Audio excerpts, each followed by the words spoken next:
De retour sur le plateau de Wanted TV, toujours en compagnie, en charmante compagnie de Caroline Broselier. Ça va toujours? Ça va toujours, très bien. Dominique Gerbeau est toujours là. Avec vous, comment ne pas bien aller? Et on a le plaisir de recevoir notre amie Malvina Balm. Bonjour. Donc, qui est coordinatrice au 13. C'est un lieu culturel de rencontre autour du numérique, c'est ça? C'est ça, c'est bien ça. Et c'est dans quel quartier? Eh bien, dans le quartier du Sanitas. Super. Et en face de vous, nous avons notre ami Radouane Idriss. Tout à Ça va? fait. Ça va. Alors vous, Radouane, vous faites partie des Jeunes Wanted, donc de cette édition. Vous avez participé à l'élaboration du prochain reportage qu'on va voir. Ouais. Et comme ça, on va pouvoir tous en parler et échanger sur la question. Le prochain reportage, donc Une vie entre les langues, qui a été réalisé par Radouane également, mais aussi Dylan Campo, Kayla Faroul et Jérémy Morisset. On regarde Une vie entre les langues et on en parle tout de suite après sur ce plateau. Bonjour, je m'appelle Diana. Takayuki Kawazoe. Murtaza Meri. Je m'appelle Jamil. Carlos Beckham. Je viens de la Colombie. Je viens du Japon. Je viens d'Afghanistan. Je suis de la Bolivie. Je viens du Brésil. Brésilienne. Brésilienne. Brésilienne. Je parle espagnol. Un peu en anglais, un peu en français. Moi, je parle bien japonais. Je parle anglais, hindi et lopes. Je parle portugais, je parle anglais et un petit peu de français. Ouais. J'ai parlé espagnol, j'ai parlé anglais et maintenant français, je suis en train d'apprendre. On a quelquefois des étudiants qui ne parlent pas du tout français. J'utilise beaucoup la gestuelle, les mimiques. Et elle jamais vu en toute la vie l'argent de 100 reais. En comparaison avec certaines classes où il y a 90% d'une même nationalité, d'une même langue, on a un peu le risque de la pensée unique. Alors que là, au contraire, on a un panel très large et c'est beaucoup plus riche de comparer. Tiens, au Brésil, c'est comme ça, en Irak, c'est comme ça. C'est beaucoup plus enrichissant pour eux comme pour moi. Hein. Moi, j'apprends plein de choses avec eux. Hein. Ça a commencé par un petit boulot d'été où j'étais animatrice dans une autre université. Et j'ai trouvé que ce contact avec plein de cultures et de langues, ça me convenait tout à fait. La langue, c'est un ensemble de mots qui permet de s'insérer dans une société, de comprendre sa culture, de comprendre les codes et donc de vivre ensemble. Quand je suis arrivé en France, j'ai communiqué en anglais parce que je ne parle pas parler bien français. Il n'y a pas beaucoup de gens qui veulent parler anglais. À la caisse, au magasin, j'ai beaucoup de difficultés avec la langue. Aujourd'hui, je peux un peu parler français.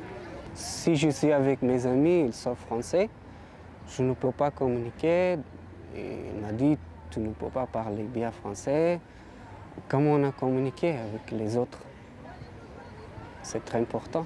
Il faut parler la langue dans un nouveau pays. Le plus important, c'est ça. Si on veut travailler, si on veut communiquer avec les gens, même faire des sports. Si je parlerais par exemple bien français, après j'aimerais bien parler espagnol. J'habite au Sanitas, il n'y a pas beaucoup de Français, il y a beaucoup d'étrangers là-bas. Souvent, je suis allé à la bibliothèque pour lire, pour le journal. Moi, j'aime bien le livre, l'histoire, roman. Je voudrais faire mes études en informatique et il faut avoir le niveau B2.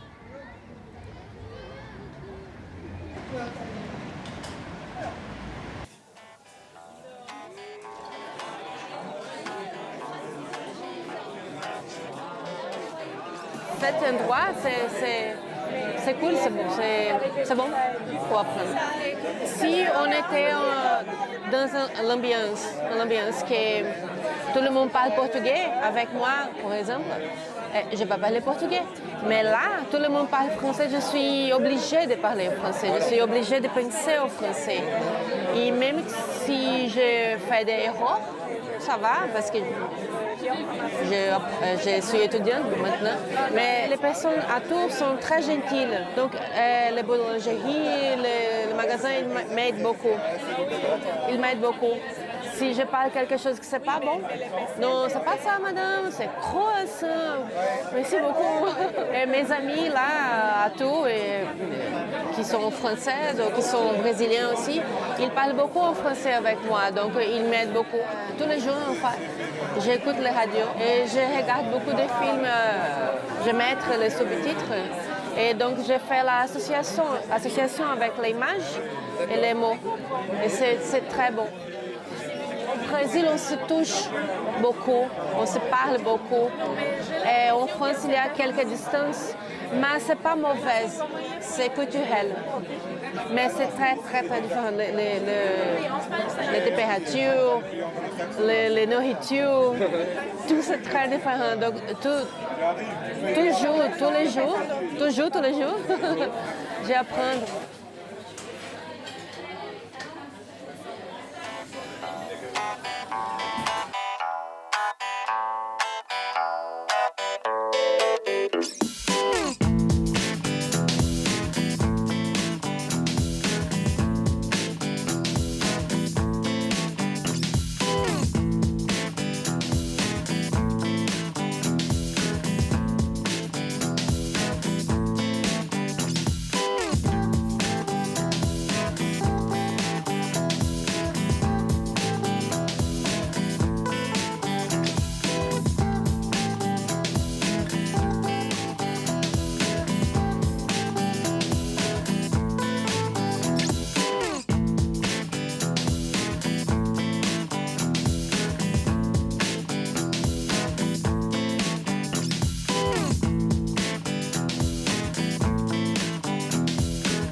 C'était donc le reportage Une vie entre les langues réalisé par les jeunes de Wanted TV et notamment par Radouane Idriss, qui est là et qui va nous en parler un petit peu. Comment ça s'est passé pour vous?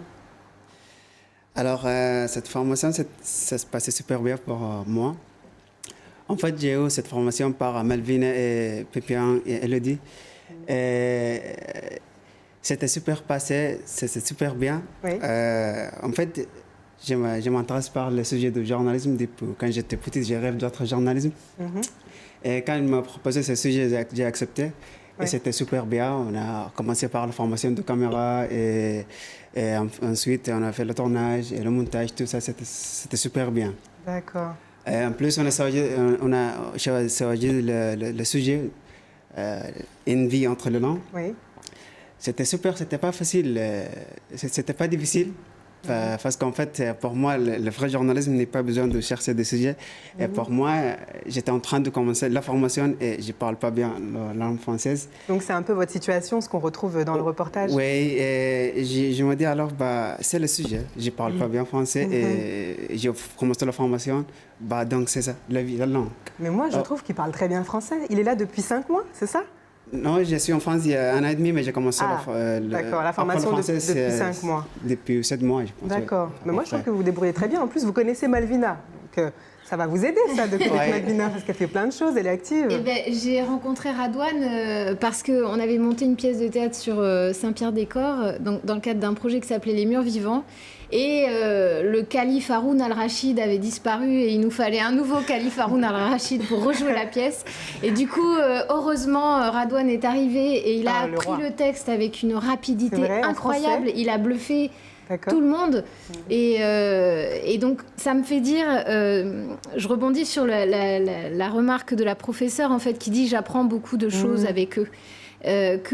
Évidemment, la maîtrise de la langue, quand on arrive dans un pays, elle est essentielle pour trouver sa place et pour communiquer avec les autres, mais qu'on a bien d'autres choses à l'intérieur de soi qui permet aussi de communiquer et d'échanger, de partager.